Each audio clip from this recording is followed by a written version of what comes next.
the history of Crips. How did Crips like get their influence in out there in New York? Because we seen the blood story.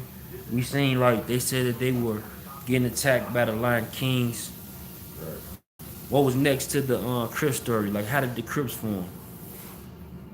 Well, basically, you know what I'm saying? Like, the blood started in 93, you know what I'm saying? If I'm not mistaken, it was C-73, Rikers Island, you know what I'm saying, by OG Mac. You know what I'm saying? And, I guess he got his status from the West Coast or whatever and come back here to the East and, you know what I mean, start recruiting, get his own set, whatever.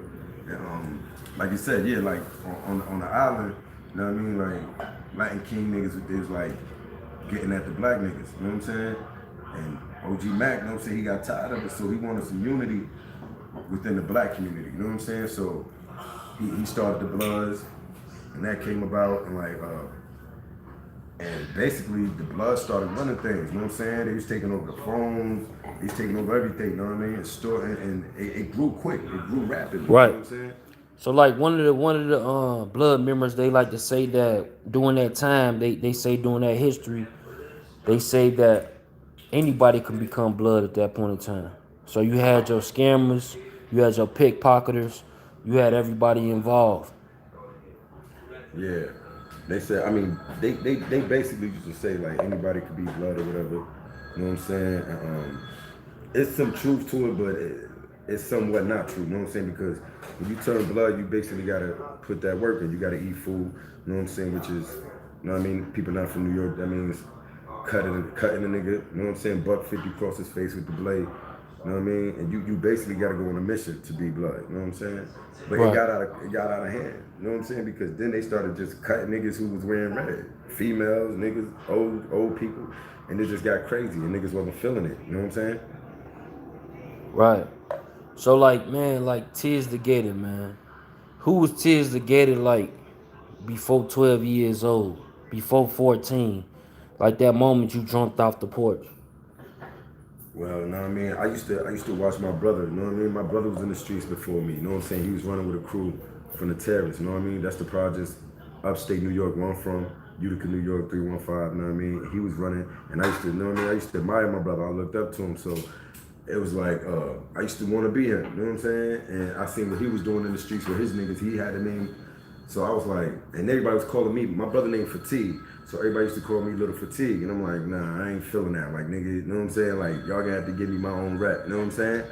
And like around 12, 14, you know what I mean? I was just a young nigga doing what young niggas do, you know what I'm saying? Just in the street. But I was never like a type of nigga that's into sports and all that. Like, my nigga used to play sports and all that. I was more into like, nigga, I wanna fight, I wanna steal, I wanna do stuff like that, you know what I'm saying? And it was just more like I had an anger problem, you know what I'm saying, growing up. So my mother raised me in church, so it was just like, it was just a lot of built up anger, son. That's why I jumped off the porch and came in the street because I felt like I needed an outlet because there wasn't no like love in the household. You know what I'm saying? So like by the time I was 13, that's when everything started spiraling. You know what I mean? That's when I jumped in the hood. You know, it was on from there, son. You know what I'm saying? So now you 13 years old. So what hood you claiming at this point? Do you have a hood or are you just in the streets running around like wild? 13 years old, I was running with my brother's crew, like the younger ones though. My brother had his crew, they was older, and I ran with the younger ones that was in my projects. We was in the terrace, you know what I'm saying? The projects on the east side of Utica. So that's when I started running with them niggas. And yeah, you know what I'm saying? That's when we just started doing everything, son. I started getting to everything. Like the first time I bust my gun, I was 13. You know what I'm saying?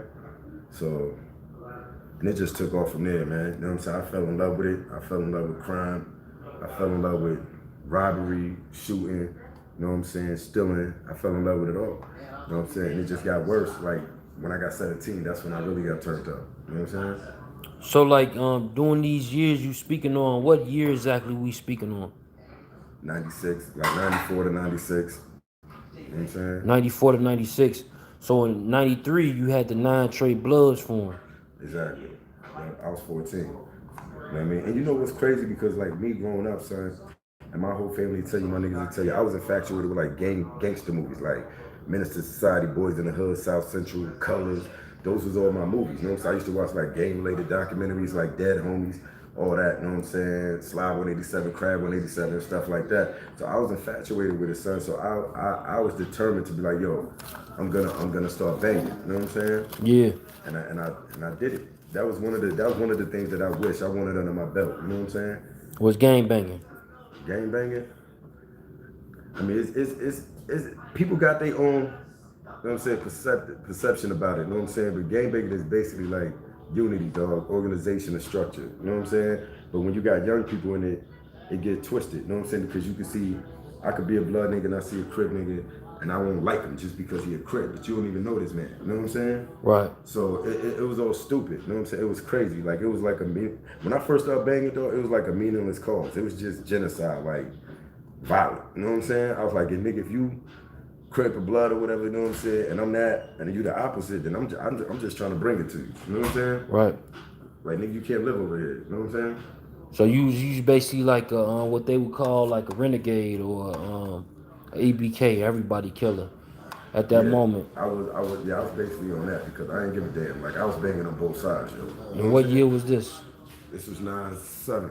9/7. That's when I got into it. You know what I'm saying? So in 9/7, what gang affiliation was you in? See, this where the story gets deep. You know what I'm saying? I was GKB, Gangsta Killer Blood. You know what I mean? Some niggas moved to my city from Brooklyn. They started the Bloods up there. They started recruiting, and it was twisted. You know what I'm saying? And these niggas blooded me in with a Crip oath. I read my oath in the book. You know what I'm saying? And I was like, damn, how could that be so? Like I'm blood, but I got blooded in with this Crip oath. You know what I'm saying? Right. So it was all twisted. Like the East Coast codes was like East Coast blood codes was like West Coast Crip codes. You know what I'm saying? Like, And what year was this? This was 9/7. So 9/7, you wake up and what you meet someone who's pretty much a Crip or something who, you know what I'm saying, who tell you a blood who tell you that them the wrong codes. Nah, what happened was when I went to prison, I got locked up in 1999 for a gun possession. You know what I'm saying? And shooting at cops. But I didn't get charged for the cop shooting. You know what I'm saying? I was just banging at them. You know what I'm saying? And I was just dipping. They caught me like 3 blocks over, and I just got charged with the weapon. So everybody know in the town like, oh, you got locked up for shooting at cops. No, I got locked up for gun possession. But niggas know I was blaming at the cops. You know what I'm saying? Yeah. But when I went up north, 9/9, I was blood. You know what I'm saying? Then when I went to my first prison, I read a book. A Crip nigga had gave me a book. This nigga named Polo. You know what I'm saying?